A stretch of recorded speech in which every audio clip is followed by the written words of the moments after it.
Sherry, how are you doing? Fine. How are you today? I'm really, really good. Thank you. Great, great. Appreciate your coming.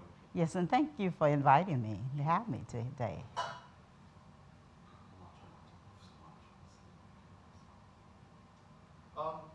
Miss Sherry, introduce yourself for us, please. My name is Sherry Ann William Metcalf. I live here in Clarksdale, Mississippi. I've been here. I am a nurse. I'm a registered nurse, and I've been here over 40 years. And been in.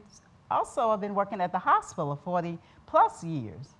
I left here years ago, just before 40, 2 years, and I lived in Detroit for a while, Chicago for a while, Memphis, and I noticed that I didn't like that. I didn't like those cities, and I returned home, and I got married, raised a family. I have four beautiful children, five grandchildren, and four great grandchildren, and a set of those grandchildren, twins, a girl and a boy.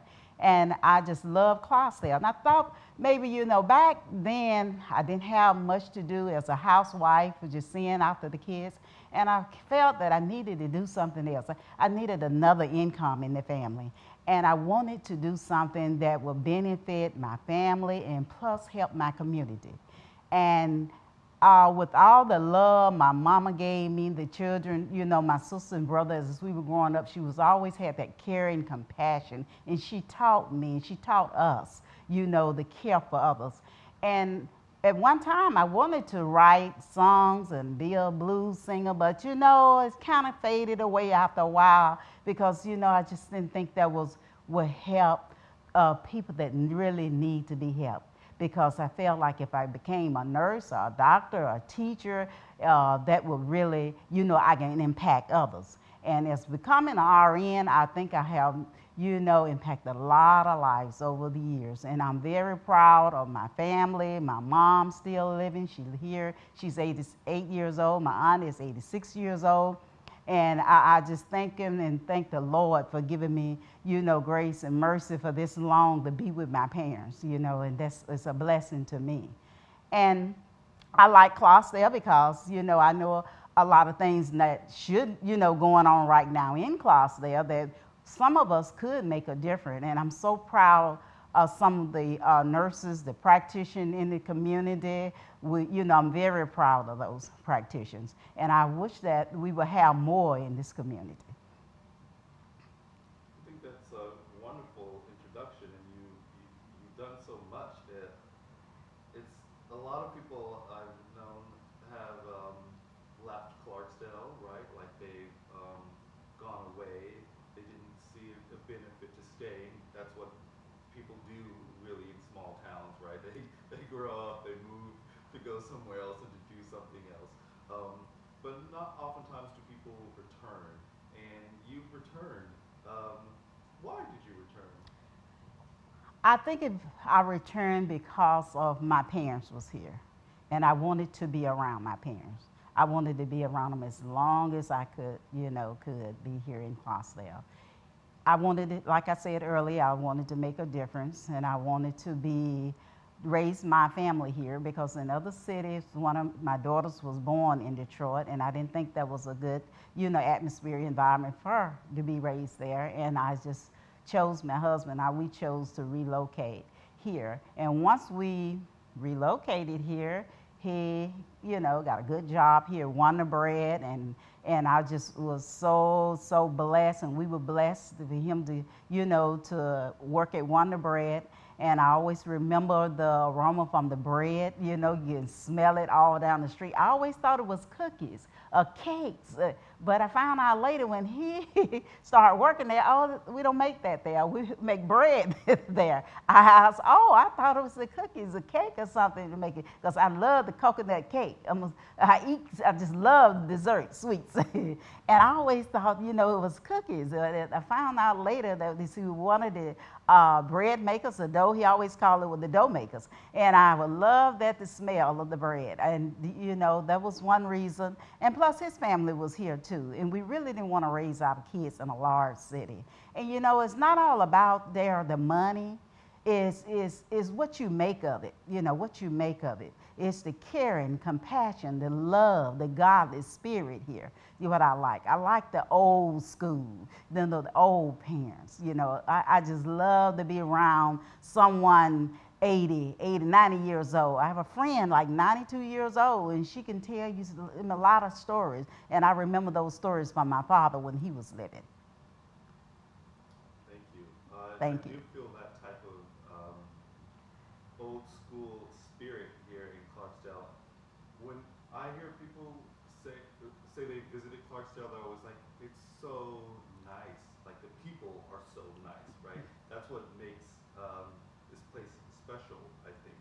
Um, Whether you are white or black, but we're all black here, and so we're talking about black people, right? We have this really nice, caring sensibility about each other, and this pride about each other, pride about where we live, and I think if you're from Clarksdale and you remain in Clarksdale, you feel really comfortable about yourself and the people in Clarksdale, and I just think that it's so great. It feels Thank good to me. you. I might ask you some questions over again, It's okay. just so that way you can, mention Okay. them again or elaborate. Let's see. We talked about what you do. What do you like about being a registered nurse? What do I like? I like teaching. I Oh, like about being a educating, registered being a nurse. registered nurse. Sorry. Yes, I like educating. I love people. I love teaching my patient. I don't be around a lot of patient. I'm a house supervisor, but I do get involved with patient education. I love educating patients.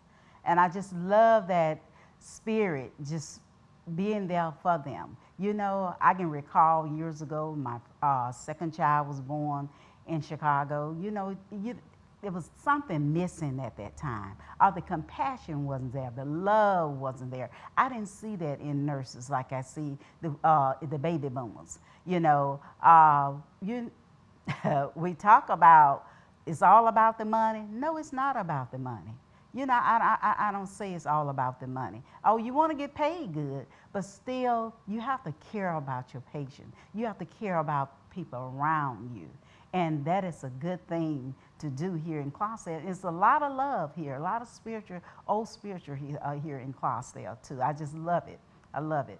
And I love the team I work with at the hospital. We have a new team in, and you know, we call it the old school. You know, the old school. It's like, nothing wrong with the old school. Now, the younger generation might think it is, but we have something to offer also. What is Clarksdale to you? Clarksdale to me, I was born here. I was born here in the hospital here, the local hospital here. Um, like I said earlier, I raised my kids here. We don't have as many stores we used to, manufacturers and stores like retail like we used to have. But I cannot say back in the days when we had J.C. Penney's, Fred's, Harvest Food, Woodwork, the stores like that, and the Kroger. Don't forget the Kroger. He had two. Had one out, I think it was on the Highway 61. The other one was on 4th Street. And I used to love the one on 4th Street because we lived down on 18th Street and we could walk down the track down to Kroger, the store, all the way down the track. Me and my sister, we would just trot down the town to Kroger, and Mama gave out a little list, and we go on down to, you have to pick up a few things all across town, like Otasco, and everything was just close, and all the love, everybody, it is a little different now. You don't have all those those stores here now. Now you have to travel to Memphis, Cleveland, Oxford. I love Oxford. I say, ever the kids talk about relocating to Oxford all the time. If I go in a place, it's going to be to Oxford. But my dream is Clarksdale. It's just so comfortable to me in Clarksdale. I have friends, nice neighbors. It's just, it's a nice place to live. You live on the same street as one of your daughters. Yes, and my mother and aunt. And I have a son live like 2 blocks over from me. 2 sons live, matter of fact. Okay? We're talking about stores and shops then. Let's talk about, did you ever go to Mr. Aaron E. Henry's drugstore growing up with you? Yes, yes. What was that like? Oh, you go by there and get your little ice cream. Oh, I like that. To go get the little ice cream. We'd stop by there. Mom always said, stop by the store, get y'all some ice cream. We would run by there. And you know, we didn't never do right. She said, when you finish shopping, stop and get your ice cream. We would always get our ice cream first. And by the time you ready to go home, and hey, they want to go get some more ice cream. Yeah, I remember Aaron Henry. Yes, it was a nice little store in the corner. Did you ever talk to Mr. Henry? Can you tell us more? Just spoke to him. No, I didn't really have a conversation with Mr. Henry. Sure. You were a kid, right? Yeah, I was a kid. So. I was a kid. Just spoke to Mr. Henry. He was a nice old man. um, Again, tell me what makes Clarksdale home to you? What make his home? Like I said, my career been here. Here, and I don't think if I relocate, it'll be Oxford. But home is home. My mom's still living, my aunt here. I tried to retire last year for 4 or 5 months, and I found myself returning back at the hospital. It's home. It's life for me. You say, why don't you travel? Where else to go? I've been everywhere. I don't want to go anywhere else. I just want to be comfortable at home. And I love being around my family. Well, my family is just, ooh, you just love it. And I think everybody around here just love to be with their families. I have an aunt who is an RN. Um, she also says she's tried to retire a couple of times, so it seems like in that profession you all are like unable to leave it for some Yes. reason or another. They love it too much. Mhm. We always find something to do. Yeah, you can go help somebody. You need to help somebody in life. And many young ladies in return say, if it wasn't for you, I don't know what I've done. I don't know what I did this. You just have to educate your young generation. You really do. Think back, please. What is your favorite memory of Clarksdale? My favorite memory of Clarksdale is growing up, the Battle of the Bands. The Battle of the Bands. I would love my sisters, we would go to games, and ooh, I just love Battle of the Bands. And those bands was Higgy at the time and Aggie. And those two bands, I'm telling y'all, it was great. They were great. And later on in years, we continued to go, attend games, basketball games, football games. And Kahoma always was one of the bands that really will show out. I don't care where you go, always will be the best in the. Well, anyway, one night we was just, we got 10 bands gonna perform tonight. And I really didn't want to go. I said, let's do 6 or 7, 10, just 2 minutes out. They said, you need to go now, because Kahoma, they got something special tonight. I said, whatever, we can't tell you. We got out to the college, all the bands start performing, finally Rolling Fork. Rolling Fork would put something on you now. They got something for you. Rolling Fork, they did their performance. You remember Nighttime is the Right Time? And with the little young coming down the stairs there with the hat on his head like that. What was the name of the movie? Can't think of it right now. But anyway, the Cosbys. You know, the young guy was walking down the stairs, and that hat was sideways there. He walked down the night, the time is the right time. All Rolling Fork had thought they had it. They said, We said, I said, I'm going to give up for Kahoma tonight because we done lost. But Kahoma came on in there. Guess what their performance was? Thriller. Those students they went down in the floor when they're on their performances. And they will go and they will ease back up just like Michael Jackson. And ooh, the crowd went wild. Oh, and I think that was a good thing. But the last performance I attended, it was at the auditorium here in Clarksdale, the Civic Center.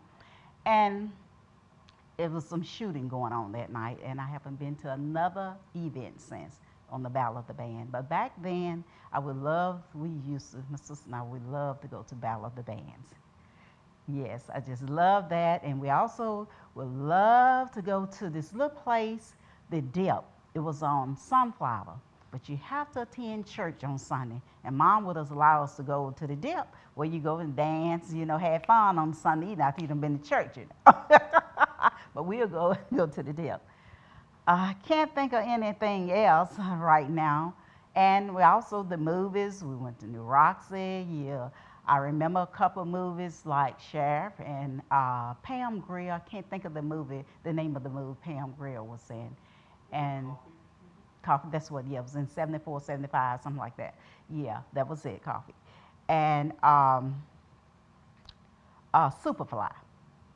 Superfly. I always remember the guy with the long coat, the hat, Superfly. Yeah, that's, I can't recall any other movies, but I remember those three. And we also had the Paramount around the corner, but it was segregated at the time. You had New Roxy on Essequina, and you had Paramount around on Delta Street.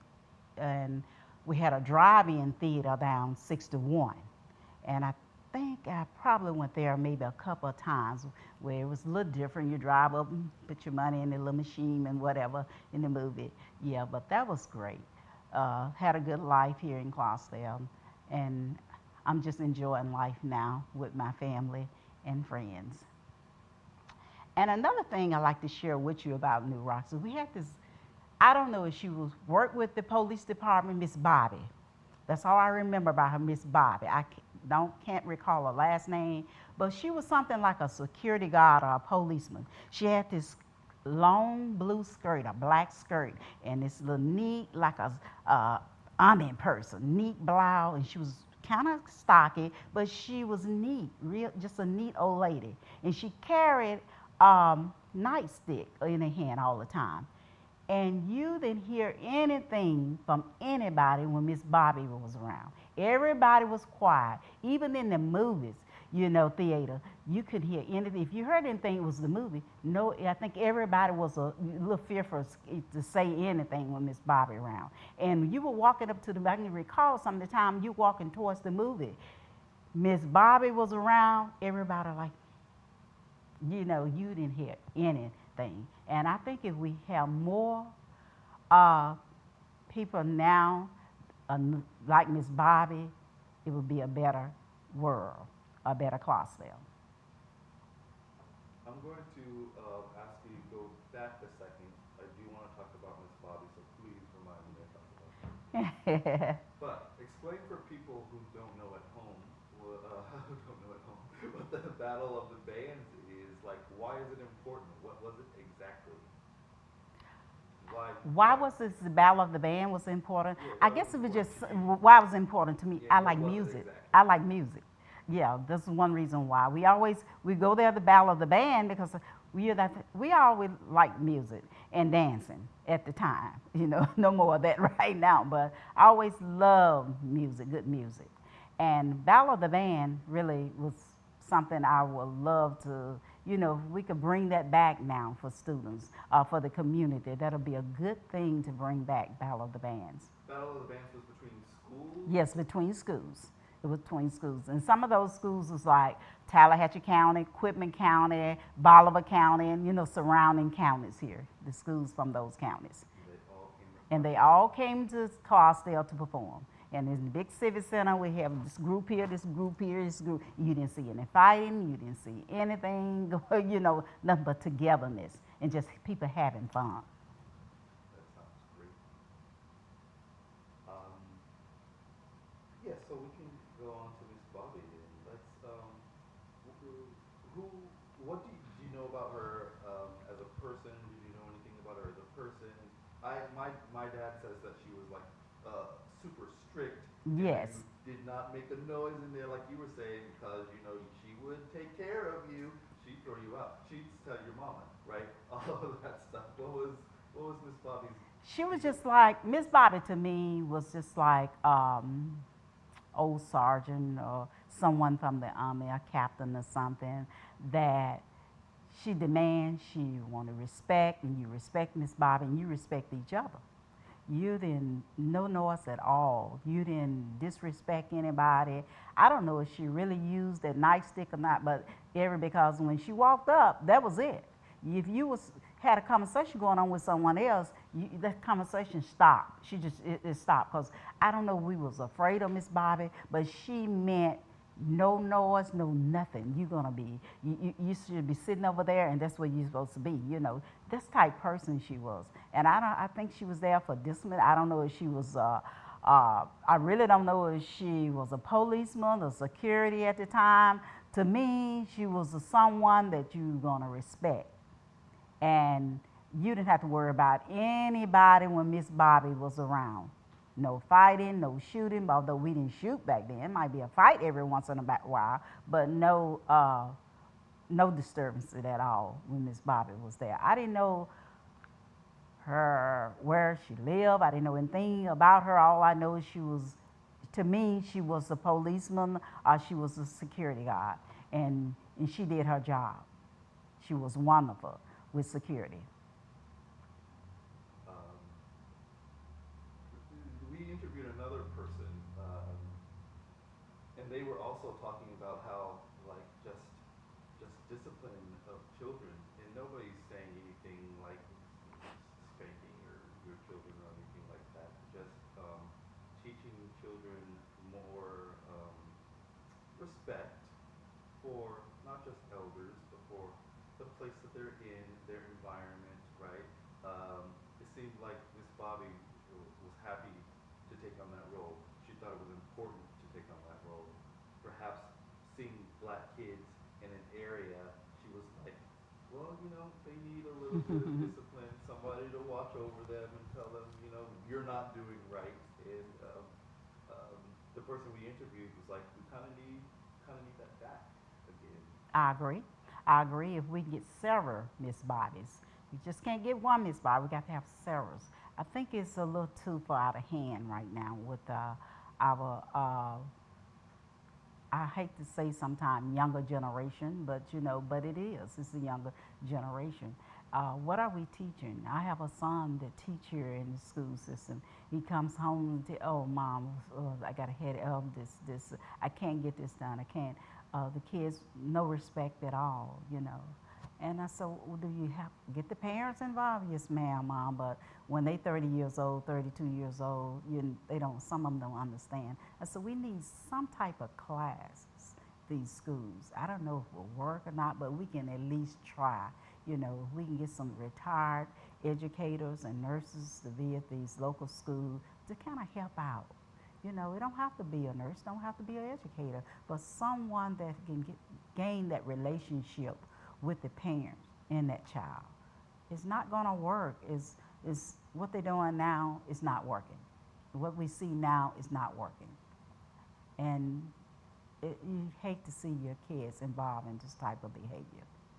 You need more discipline in these schools.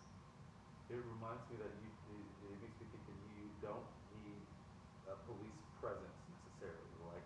Like so many cities, especially in larger cities. I don't know about Clarksdale, but we'll put police at the door. We'll have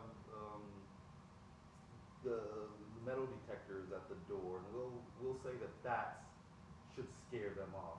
But children don't need to be scared No, no, about no, the no. place that they should be happy about the place that they're in, right? They Right, should right. feel comfortable about the place that they're in, and if they've got like real support from their community and people that they know No, and right. trust, I think that will go a long way in your idea that even if it's just like older people who can volunteer time Yeah. to be a mentor, to be available, to also say no, right? To also watch will go a long way.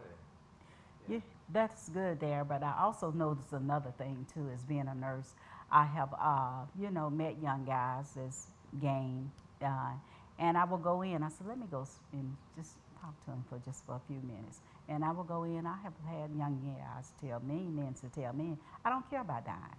I'm not afraid of the police. I said, well, do you have any kids? The last one I had a conversation with, he said he didn't think anybody really cared about him. When I walked into the emergency room, I said, well, what's going on, young man? She didn't care anything about me. She just talked. I said, hold up, what did she say? well, she's telling me this, and she said I can take the medicine and I don't have to. I said, well, hold up. I asked the nurse, let me see what's going on here. When I read his discharge instruction, and I went over his discharge instruction with him, I said, is this what? Yeah. I said, well, someone care. Why you think she's staying here? Well, I just don't think. Well, I'm glad you're here because I really didn't think she cared. I said, well, we care. We're not just getting up, coming over here, just be here. We care. Listen to someone. And I asked him, I turned around, the young lady was sitting there. I said, this your girlfriend or wife or whatever? That's my old lady. I said, this your baby? Yes. I said, well, you should care more about your girlfriend or old lady or whatever than this child here. You don't want the child to grow up like you. You've been shot. What else? And I say, he's had a dressing here. They was trying to put a dressing on this back of his back, the posterior shoulder there. And they was hurting me. Yeah, they're going to hurt. You've been shot. They're not going to give you all these pain pills. Well, I think I need 30. No, we're not going to give you 30. We're only giving you 10 or 12. You're going to have to bear with this pain. Just like they were saying, you made your bed, you have to lay in it. And I will help you. I'm going to call and, get your medication for you. Well, I don't have any money. I'm going to call. The physician going to send your prescription in, and we will get the money there to pay for it. That's what I can help you that way. But you're not going to come up here and treat and talk to the nurses any kind of way. And the young man, when he left, he said, thank you, Miss Nurse. Thank you, Miss Nurse. Thank you. So, it's how you talk to them, how you treat them. And I can't say what the nurse had said before I got that room. But he said, I just didn't think she cared. But, his perception was a little different, and everybody's perception is different from others. Thank you for sharing that. Mm-hmm. Let's see what's up. It seems like Clarksdale is getting smaller. Is that true? And what do you think about that? I think a lot of our young kids moving to South Haven. Yeah, because one day I went to South Haven, and I was there visiting one of my church members' daughter. And when we drove up, in South Haven, it's a nice street, and was just before we went in the house, someone said, is that Sherry with you? She was asking her mother. I said, who is that? She said, I just said, Miss Mary. That's Miss Mary. I said, well, hey, how you doing? I said, well, I thought you still live in Clarksdale. Then James lived down the street. Perry lived down. I said, that's where everybody is going. And I think it's more jobs there, better opportunity there for our generation. And I can't go against anything, if they're trying to do better, let the younger generation do better. I want them to do better. If you can't find anything in Clarksdale, get up and do something for yourself. Yeah, because I have a grandson. He used to work at FedEx. And you have to get up early, catch the bus. But if that's what you have to do, you have to do it to make a living. Yeah, but I'd rather for you to get up 2 hours and catch this bus than being on the streets. Yeah, and that is true. It's a lot of our younger generation is migrating to South Haven or Olive Branch. Not too many out here are going to Oxford. That's where I want to go, Oxford. But yeah, they're going to South Haven. Population one time, I think it was like a couple years ago, I remember, it was like 15,000. Yeah, but I don't know exactly how much it is now. But during my teenage years, it was like 20,000, 20-some thousand. Mm-hmm. I think my history books that I've read says at some point, maybe in the 40s or 50s, the population here was like 50,000, right? So that's a lot of people who have left. And you have to wonder what Clarksdale is doing about it to keep people here. And if people are leaving, it seems like they're not doing anything about it to keep people here. And that just might be the case. I'm not asking you to solve that problem. You have to have the resources to solve it. It's jobs. Everybody not going to, majority of the jobs around here is a teacher, nurse, Everybody's not made to be a teacher or a nurse. Okay, it's other jobs, Yeah, not everybody wants to be a teacher or a no, nurse. no, Some, no, no, no, no. there are other business opportunities. There's Right. a lot of shops. I'm pretty sure those shops can be filled with restaurants and Mm-hmm. clothes makers and other types of Right. people who are creative, right? Yeah. And yes, the minimum wages, it's 8.50 an hour, whatever it is. That's not helping. The you can't make out for you can't live off 8.50, $9, $12. It's kind of difficult to provide for your family with $10 and $12, and you the only sole provider there. You don't. And that's why I like to teach young ladies, you and guys, you need to try to get a better education. Just don't sit here and nothing gonna come to you. Nothing at all. You have to get up and do something for yourself. You know,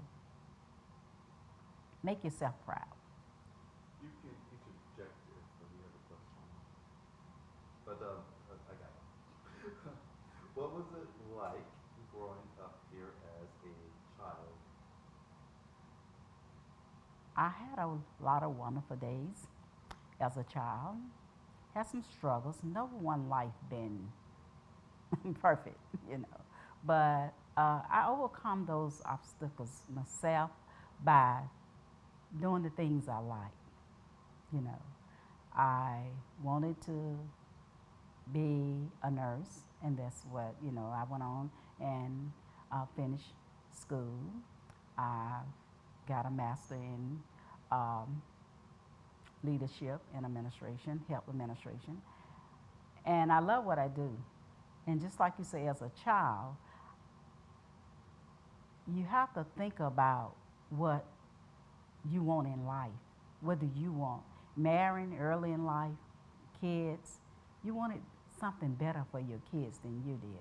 Not to say I didn't have a bad life now, because my mom and dad provided, especially my mom provided. She was a good provider, and she was a working little old lady. But I think I wanted at least I know I wanted my life better than my mom, and I wanted my kids' life better than mine. I find out now with the kids, they say, well, I don't think I do all the things you done did in life. But that's so, everybody's different. I just wanted to do a good job, whatever it was to do, I wanted to do a good job. And once I became a nurse, I didn't want to be treated like I was treated when I was in Cook County Hospital. I wanted to be treated like a human, respect, you know, and I want to care more about my loved ones. And I wanted that relationship with my patient, what I should have. I think about my first child, having the first child, and how I was treated.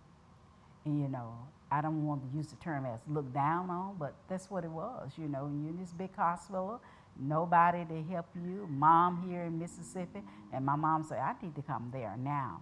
And I wonder, ask my, where's the love? Why, it was just different to me. And I wanted to be different. I want to give more. It's not all about the money. It's about respect and compassion you give your patient and each other, you know, through this, journey. And I have had a good journey. And I have some hard times, but it's what the songwriter say, good times always outweigh those bad times. And I have had some good times here in Clarksdale and as a child. And that's why I try to teach my children and grandchildren the golden rule. I try to anything, not anything, but I try to teach them in a way where you don't have to depend on mom, because mom not going to be here forever. You know, you got to do it yourself, and you're going to have to trust in the Lord and have the faith that He's going to take care of you. He's going to take care of you. And I recall a couple of years ago, it seemed like everybody, my children was doing fine, and I just looked around and thought about, Lord, it's okay for me to go now. My kids doing all right. And I used to hear my mom them say that, and I said, what are they saying? They ready to leave here? But whatever it is and what time it is, I think they're going to, I know for a fact my kids and grandkids going to be all right.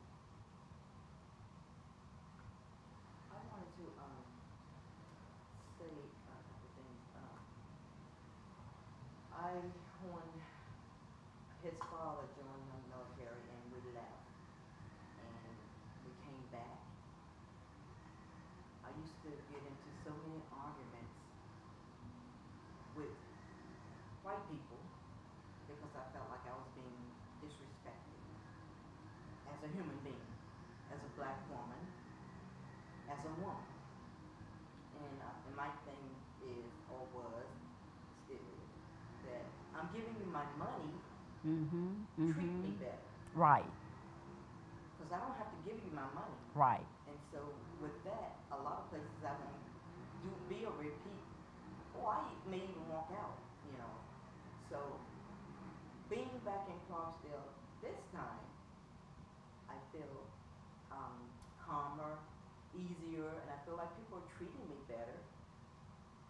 But I'm also saying that I'm not interacting with a lot of white people too. So, you know, I'm loving it. You're loving I it. love it. And I also want to say the discipline. I agree that children need to be, they need to have somebody to talk to them. I tried to raise my boys, you know, you treat people the way you want to be treated, because that's the way my mama, you know, that's what she told us, you know. And we were also raised that nobody's better than you. It's what you give. And I had to, sometimes I have to relook at myself, you know, I have to step out and then, you know what, you don't need to be doing that. You need to do it this way and watch. This way will get you a better reaction. Reaction. So, and I try That to is raise so them. true. Yeah, it's true, you know, and I try to raise them, you know, to show respect, give respect, you'll get respect, you know. And that's what I say. And I can identify to that because when my husband and my kids, we first returned to Clarksdale years ago, we were looking at housing, you know, just trying to find somewhere to live at the time. And we were staying with my mother-in-law. And we went up to Lime subdivision right out, you know, Lime, Mississippi here. And it was several houses up there, probably 5 or 6 houses at the time was for sale. But when I went, found local realty, and my husband was questioning about it, and those houses weren't for sale. And I couldn't understand why you got a for sale sign in the yard, but they're not for sale. This must, you know, Jay House, and he's, you know, want to sell it at the time, and I'm just confused because when I left Detroit, it was, you know, we all stayed together. You didn't have a white here, a black here, you know, Spanish here. You know, they was just Mexican here. Everybody was just, and we helped each other. But when I returned to Mississippi, it was just a little different. So wait a minute now, something not right, you know. And my mom told me one day, it's been like that all the time, but you didn't pay any attention to it. You just didn't pay any attention to it. I said, well, we want this nice house, but they won't sell it to us. We have the money. And Mom said, baby, just try to get you a house over here somewhere and be content. And that's what we did. But you know, if I knew what I knew now, I don't think I would have stopped. I would have pushed to get that house. Yeah, at least one of them. But it's a little different. The new Roxy was downtown on Issaquah Avenue. What was downtown like for you growing up? Downtown growing up, I loved downtown growing up. It was just like a Beale Street. Beale Street on the weekend just be some at times be congested with all the people. And I remember years ago, my husband and I used to go to Beale Street, and I used to just enjoy just walking around to this, reading all the signage, you know, visiting different stores. Next time we come, we're gonna eat here. We're gonna eat here, you know. But this remind me of Issaquah because you had all the people that come in from the farms. I don't know if they're plantation at that time or farms. I'm gonna say farms, you know, and that's where they hang out on the weekend. And you will see so many people out on the street, just down up, and all of a sudden now this kind of disappeared. But at that time growing up, you know, you had all those stores down there. People going in all the stores. You had barbecue going. You had blues music. It just all kind of little things going on. People on the corner, you don't see any of that unless it's a festival now. and but anyway, I enjoyed going downtown and had my little $2 or $3, that I made for the week, and that's what my allowance. And I just enjoyed going down there. Just, I was just watching people in general. It wasn't nothing you were doing anything. You can buy you some candy or cookies or whatever, hot dog or whatever. But I just love to just walk down the track. Me and my sister and cousin walk downtown and just hang around, and then walk back down. Nobody to bother you, anything. If you the track, it was always like 3 or 4 tracks, railroad tracks there. And it was lead from 18th Street. That's where we lived on 18th Street, all the way downtown, 4th Street, and go a little further. And we could walk right down this 4th Street and walk right over there to Kroger. You had Goons, what are all those stores? You Save, a shoe store over there. It was can't think of that other shoe store. Bootery, it was there. Style Shop. You had all those little nice shops on the street. And you had a variety. And if you walked on over, you got J.C. Penney's. And I would love to shop at J.C. Penney's, but at that time, you can buy you a nice dress at $5, $7. And you buy you a pair of shoes at $3 or $4, and you can be jazzy for ready for school. I'm telling you, it was just so nice at the time. And that's what I liked by Clarksdale doing my growing up as a teenage here is, my family, the family reunions. Oh, when family reunion came, we just had such a good time. All my cousins would come down and we would have a good time. Let me check one thing I got going on back here. Mm-hmm.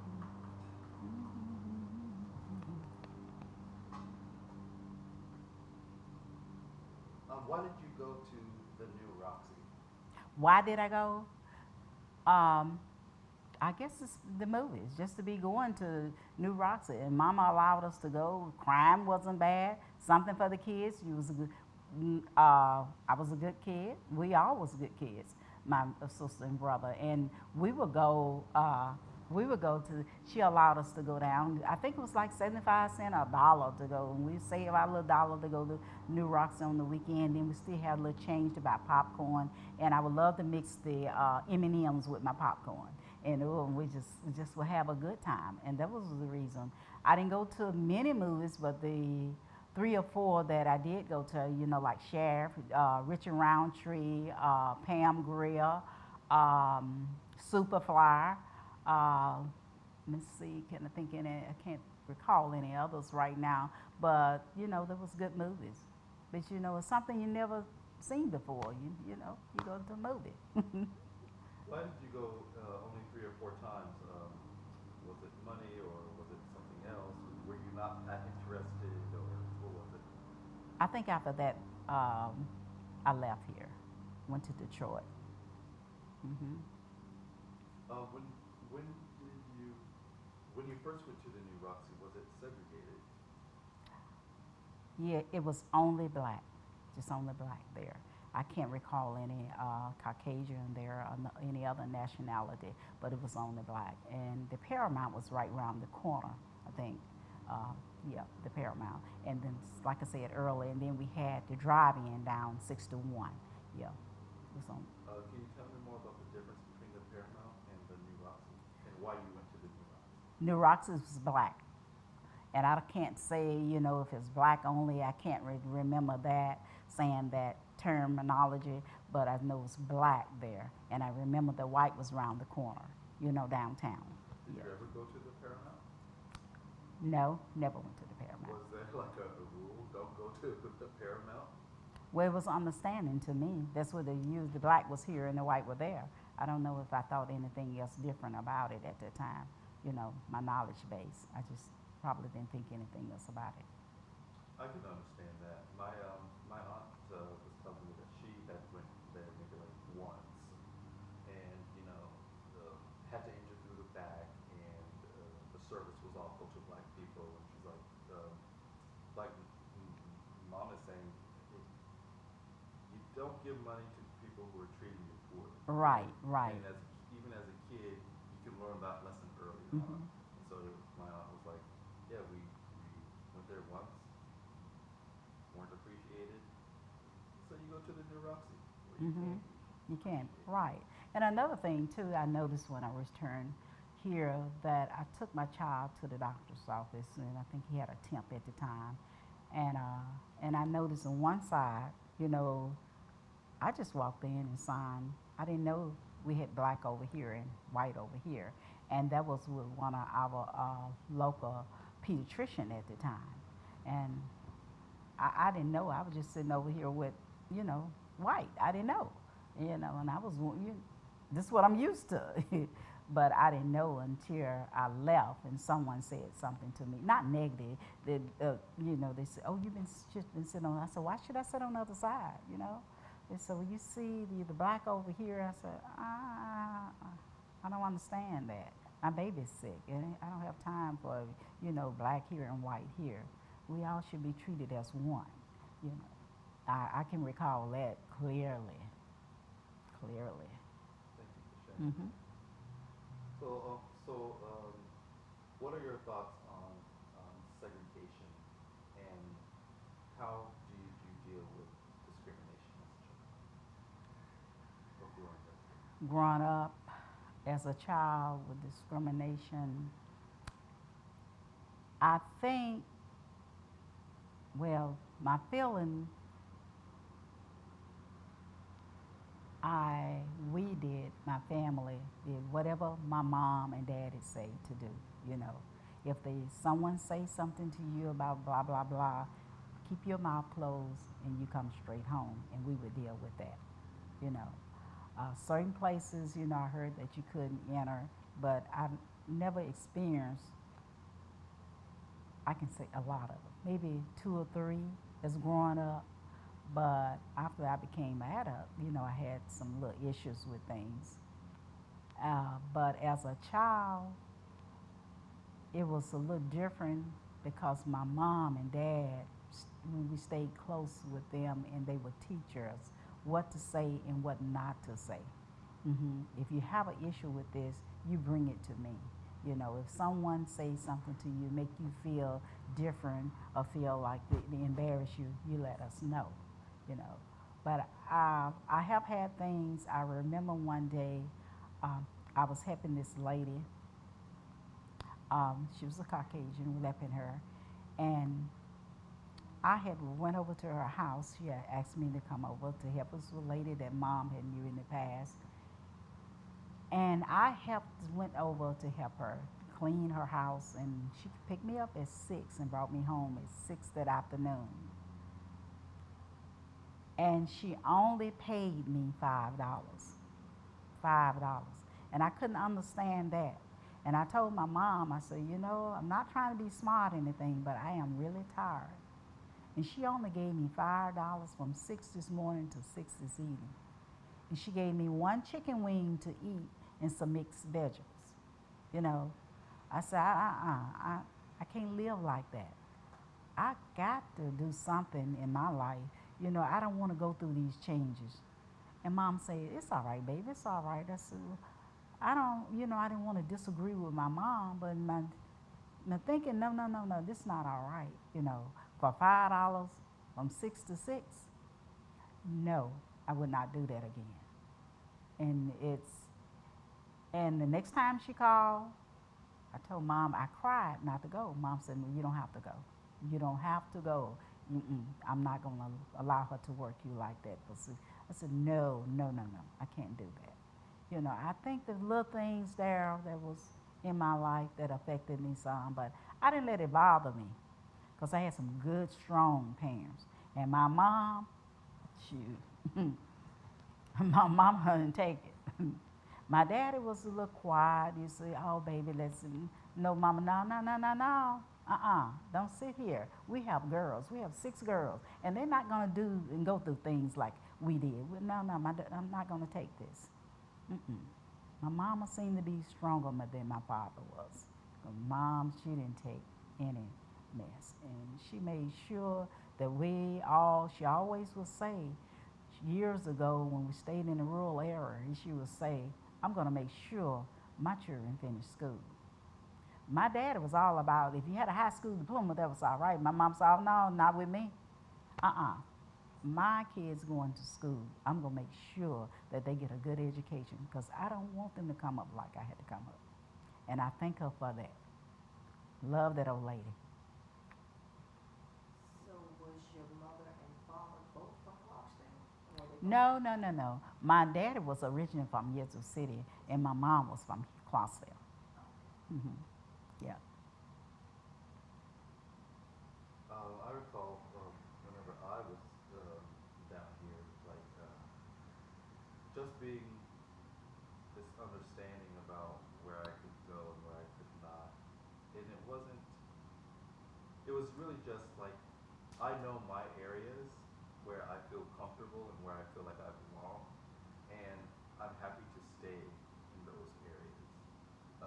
Growing up, I feel what you feel because my dad was in the military, right? So I lived in Washington, I lived in Germany, I lived in all these places where I'm around a lot of white people and other people, and then I come back to Clarksdale, Right. and it's like Totally different. you can't be Mhm. anywhere else. Yeah. You can only be in this area, Mhm. and it was it was very confusing and Mhm.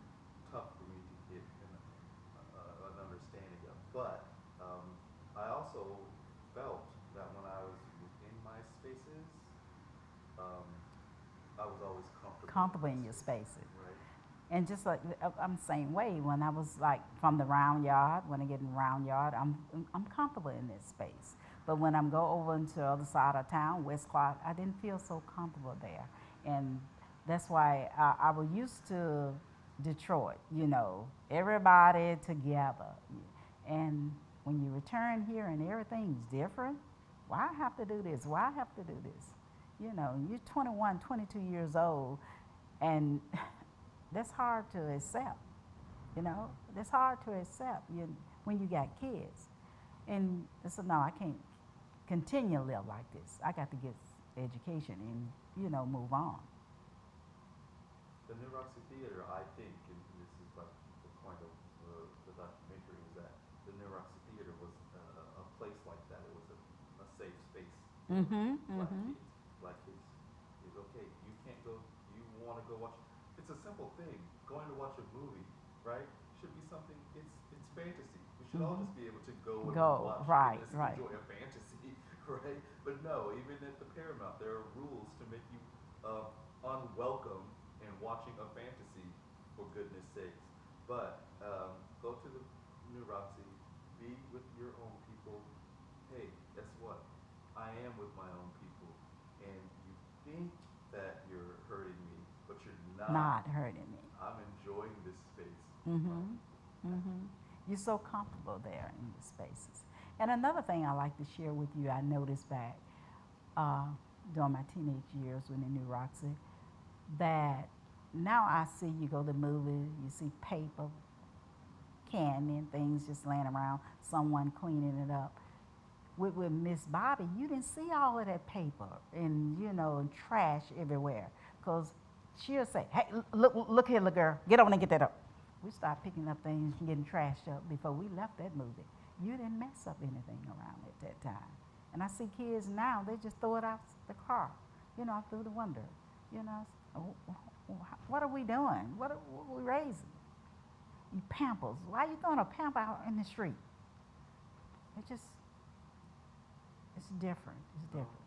appreciation for your surrounding space, Right. and I think it's just a cultural thing. Um, it's not a race thing, but it's just a how you're How taught you. thing. Mm-hmm. And we're not teaching kids to appreciate their environment. Environment. And when you're in Clarksdale and you see your environment, I can understand how you could not appreciate it. However, think about yourself as an individual and what it is you want to appreciate in life. And for me, it's my space. Your space. It's my surrounding Cleanliness. space. Mm-hmm. I'm a neat and Mm-hmm. clean person, and this space around me is going to Mm-hmm. be Gonna be neat and neat. clean. And Mm-hmm. that extends from inside this space to outside this space as well, and wherever else I go. Right, right. And I feel the same way. You know, I want comfort, I want clean, fresh air.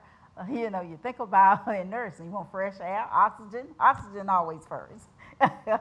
Cleanness, you want all that good stuff. I don't know. Mm. We have a newspaper clipping that your daughter sent us of you, and I hope to put it in my documentary. What was it like growing up on 18th Street? Oh, we had a lot of friends, and everybody was just a big happy family on 18th Street. We just had a good time. We would play ball like to the school out this afternoon. We all together after you get your homework. We will gather in the street, play ball. It could be football, basketball, anything. We played all together. There was the girls and the guys, and we just had a good time. And say for instance that someone was struggling in school, didn't understand something, we would get with that person, hey, come on, Joyce, we're gonna get this done, you know, I'm gonna help you. And that's what we did. I don't see that now. I wish it was more like that. And, you know, we did have time to play in the street, still study.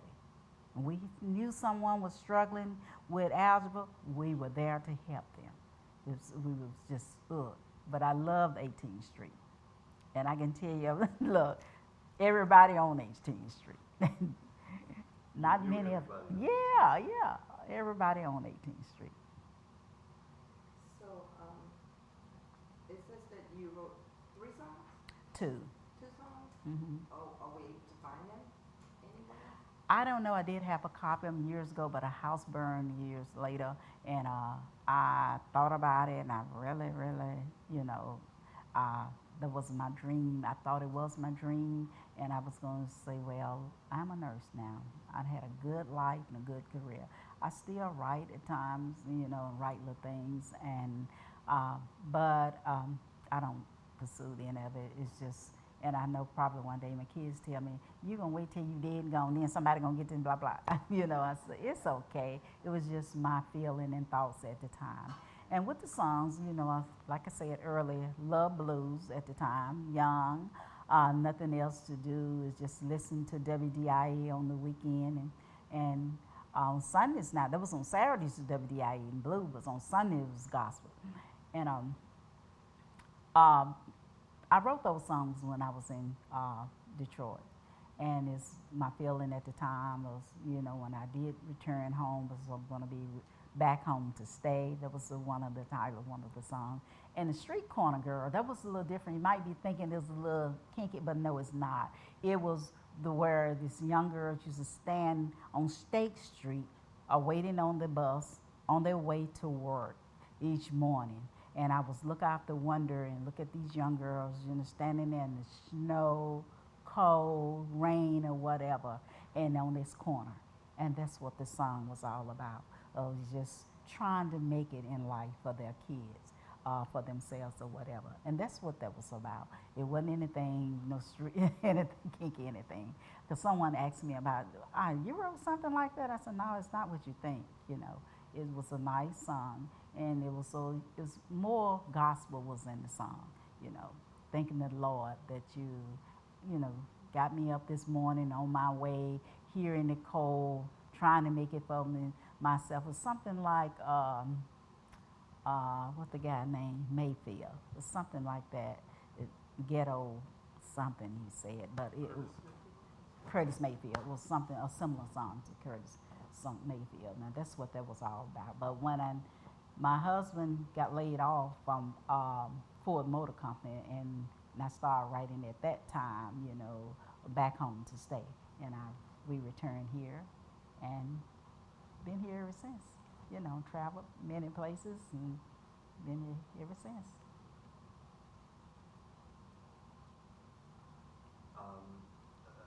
Do you happen to have the lyrics or know the lyrics at all? No, Okay.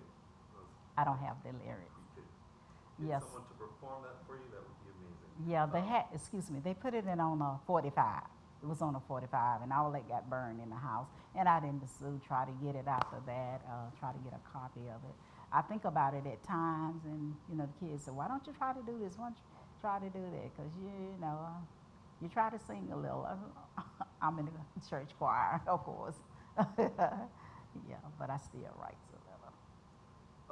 Last thing, what would you say to this young lady in the photo from the newspaper? What I would say to this young lady here, I would say, Sherry, you did a great job.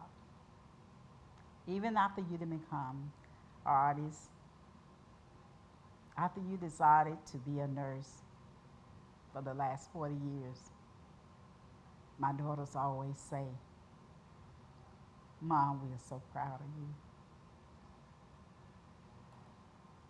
Don't never say that what I should have done.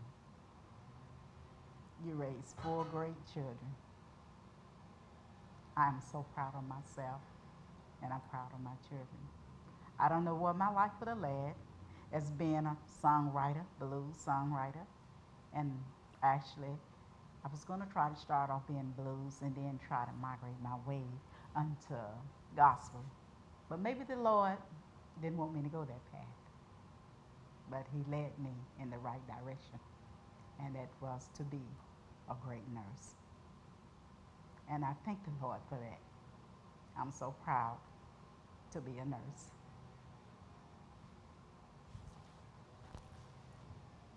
Thank you. Thank you.